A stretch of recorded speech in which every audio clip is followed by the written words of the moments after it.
இது மகிமை நேரம். ஆண்டவராகிய இயேசு கிறிஸ்துவின் ஈடு இணையற்ற நாமத்தில் மகிமை டிவி நேயர்களை அன்புடன் வாழ்த்தி வரவேற்கிறேன். இந்த மகிமை நேர நிகழ்ச்சிக்கு உங்களை அன்புடன் வரவேற்பதில் மிகுந்த சந்தோஷம். இந்த மாதத்துல நம்ம தியானித்து வருகிறோம் புதிய ஆண்டுல தேவனுடைய திட்டம் அப்படின்னு சொல்லி. தேவனுடைய திட்டத்துல நம்ம வாழும்போது அது நம்மை வழி நடத்துகிறதா இருக்கிறது, அது நமக்கு பாதுகாப்பை கொடுக்கிறது, ஆசீர்வாதத்தை கொடுக்கிறது. அது நமக்கு நிச்சயமான காரியங்கள் கண்டிப்பா வரும், தாமதமா இருந்தாலும் அது வரும் அப்படின்னு சொல்லி நம்ம தியானித்தோம்.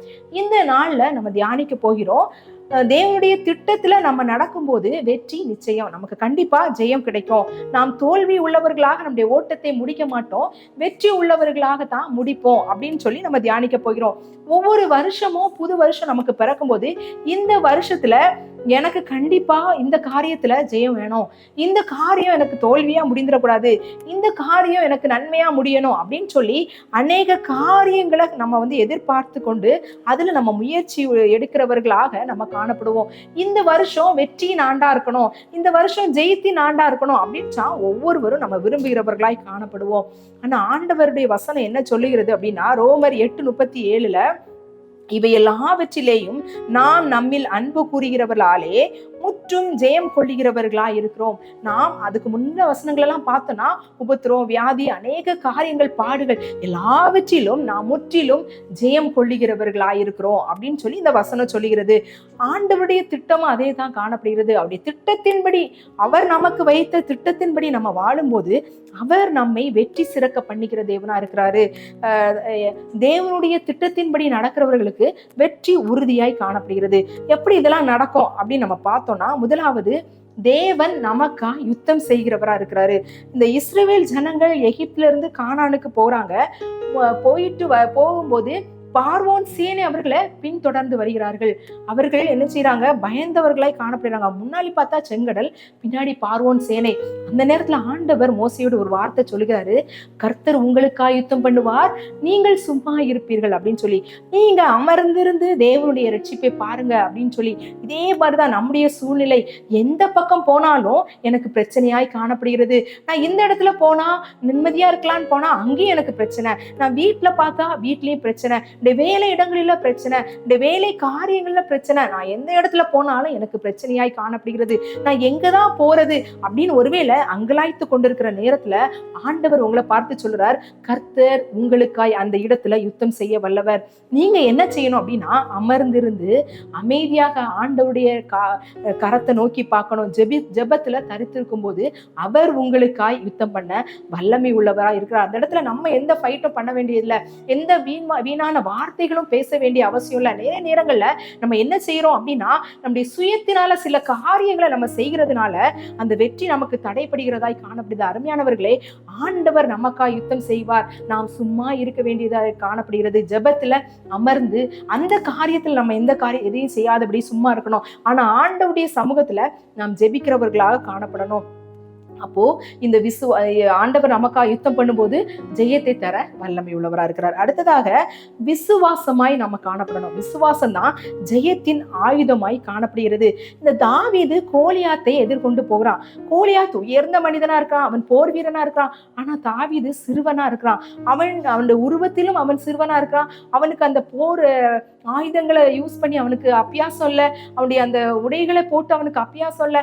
அந்த நேரத்துல அவன் சொல்றான், நீ நான் உன்னை நாய் மாதிரி இது பண்றேன் அப்படின்னு அவனை நிந்திக்கும் போது, இஸ்ரவேல் தேவனுடைய நாமத்தை அவன் நிந்திக்கும் போது, சாமுவேல் 1 சாமுவேல் 17:45 இப்படி சொல்லப்பட்டிருக்கிறது. அதற்கு தாவீது பெலிஸ்தனை நோக்கி, நீ பட்டயத்தோடும் ஈட்டியோடும் கேடகத்தோடும் என்னிடத்தில் வருகிறாய், நானோ நீ நிந்தித்த இஸ்ரவேலுடைய இராணுவங்களின் தேவனாகிய சேனைகளுடைய கர்த்தரின் நாமத்துல உன்னிடத்துல வருகிறேன் அப்படின்னு சொல்றான். என்கிட்ட ஈட்டியும் இல்லை, ஒன்னும் இல்லை, ஆனா நான் எதுல வாரேன், சேனைகளின் தேவனாகிய கர்த்தருடைய நாமத்துல வாரேன்னு சொல்லி விசுவாச அறிக்கையை அவன் செய்யறான். விசுவாசம் என்னும் கேடகத்தை பிடித்துக் கொள்ளுங்கள் அப்படின்னு சொல்லி எபேசியர்ல சொல்லப்பட்டிருக்கிறது. அந்த விசுவாசமாகிய கேடகத்தை பிடித்து கொண்டு அவன் அந்த கோலியாத்தை எதிர்கொள்ளுகிறான். அவன் ஜெயித்தான் அப்படின்னு சொல்லி பார்க்கிறோம். அவன் ஆண்டவர் ஜெயிக்க வைத்தார். ஒருவேளை அவன் மூலமாக அந்த காரியம் நடந்தது அப்படின்னு நம்ம சொல்ல முடியாது. ஆண்டவர் அதுல நமக்குள்ள செயலாற்றுகிறார். அப்போ நாம் விசுவாசிக்கிறவர்களாக நம்ம இருக்கும்போது அது ஒரு ஜெயத்தின் ஆயுதமாய் காணப்படுகிறது. நாம் அந்த சூழ்நிலையை கடக்க முடியலையா, விசுவாசமா இருப்போம், ஆண்டவருடைய நாமத்தை சொல்லுவோம். ஆண்டவருடைய நாமத்தை சொல்லி நாம் என்ன செய்யலாம், ஜெயிக்கலாம். 1 யோவான் 5:4 இப்படி சொல்கிறது, தேவனால் பிறப்பதெல்லாம் உலகத்தை ஜெயிக்கும், நம்முடைய விசுவாசமே உலகத்தை ஜெயிக்கிற ஜெயம் அப்படின்னு சொல்லி அவருடைய திட்டத்துக்குள்ள நம்ம நடக்கும்போதுதான் அந்த விசுவாச வாழ்க்கைக்குள்ள நம்ம வாழுவோம். அந்த விசுவாசம் எல்லா காரியங்களையும் ஜெயிப்பதற்கு ஒரு ஆயுதமாய் காணப்படும் அப்படின்றத ஒரு நாளும் நீங்க மறந்து போகாதீங்க.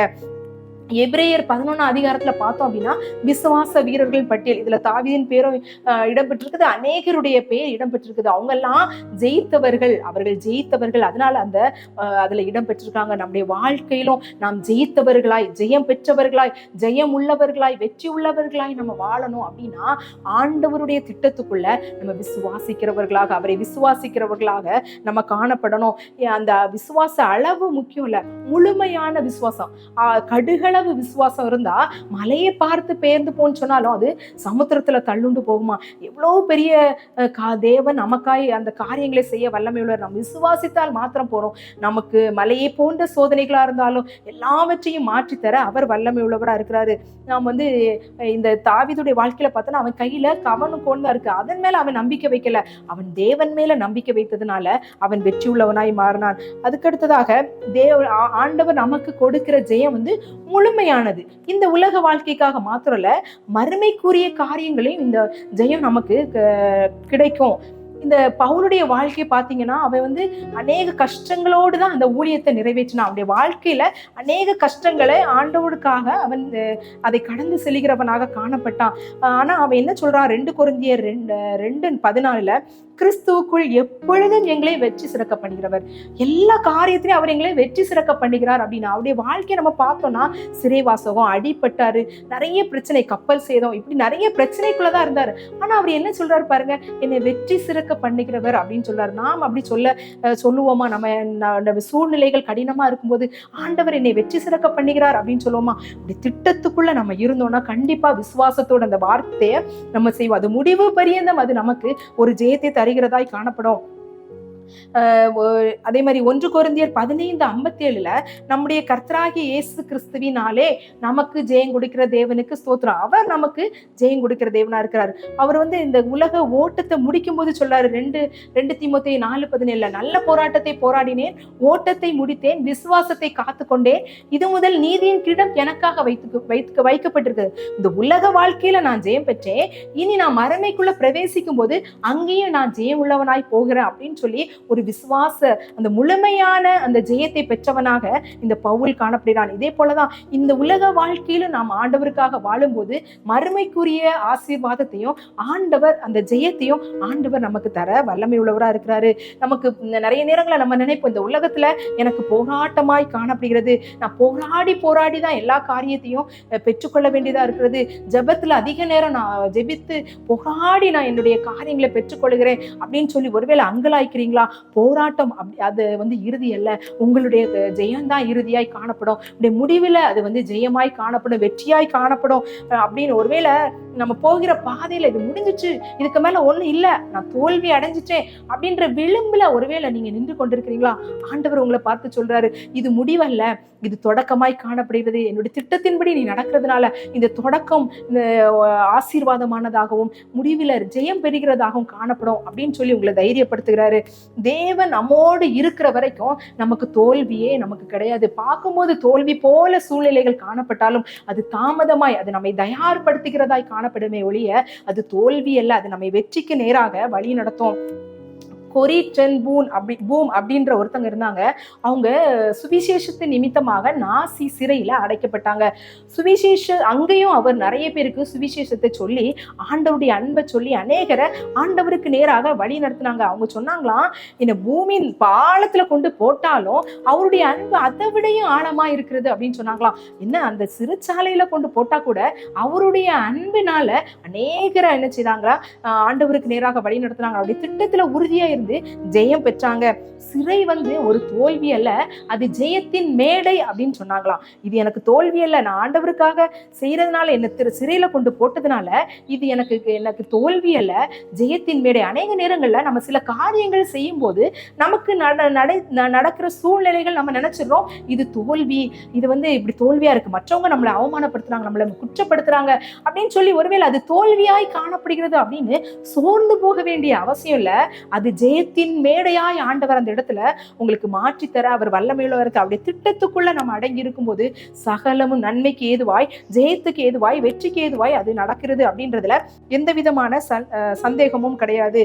சூழ்நிலையை பார்த்து அல்ல, நம்ம ஆண்டவரை நம்பி நிற்கணும். அதுதான் தேவனுடைய திட்டத்துல நம்ம நடக்கிறது. சூழ்நிலை எப்படி இருந்தாலும் அவருடைய திட்டம் இதுதான் அப்படின்னு சொல்லி நம்ம அவருடைய திட்டத்துல நம்பி இருக்கும்போது முடிவில் அது வெற்றியை தரும். ஆண்டவர் நமக்கா யுத்தம் செய்கிற வல்லமை உள்ள தேவனா இருக்கிறார். விசுவாசத்துல நம்மளை உறுதிப்படுத்த வல்லமை உள்ளவரா இருக்கிறார். முடிவு பரியந்தம் அந்த ஜெயத்தை நமக்கு தரவும், இம்மைக்குரிய மறுமைக்குரிய ஜெயத்தை தரவும் அவர் வல்லமை உள்ளவரா இருக்கிறார். இந்த புதிய ஆண்டுல நான் போராட மாட்டேன், ஆண்டவரே உம்முடைய திட்டத்துல நான் வாழுவேன், நீர் எனக்கு ஜெயத்தை தாங்க அப்படின்னு சொல்லி நம்ம ஆண்டவருடைய சமூகத்துல கேட்கலாம். எங்களை அதிகமாய் நேசிக்கிறேன் எங்கள் அன்பின் கர்த்தாவே, இந்த நல்ல நாளுக்காக உமக்கு நன்றி செலுத்துகிறோம் தகப்பனே. இந்த நாள் ஆண்டவரே உம்முடைய திட்டத்தின்படி வாழும்போது நீர் எங்களுக்கு ஜெயத்தை தர வல்லமை உள்ளவரா இருக்கிறீர் அப்படின்னு நாங்க தியானித்தோம். எங்களுடைய விசுவாசத்தை இன்னுமாய் வர்த்திக்க பண்ணுங்க ஆண்டவரே. நீர் எங்களுக்காக யுத்தம் செய்கிறீர் அப்படின்றத உணர்ந்து நாங்க அந்த காரியத்துல எதையும் செயல்படுத்தாதபடிக்கு உம்முடைய பலத்த கரத்துக்குள்ள அடங்கி இருக்க எங்களுக்கு கிருபை தாங்க. உம்மிடத்துல இன்னும் அதிகமாய் விசுவாசிக்க எங்களுக்கு கிருபை செய்யுங்க.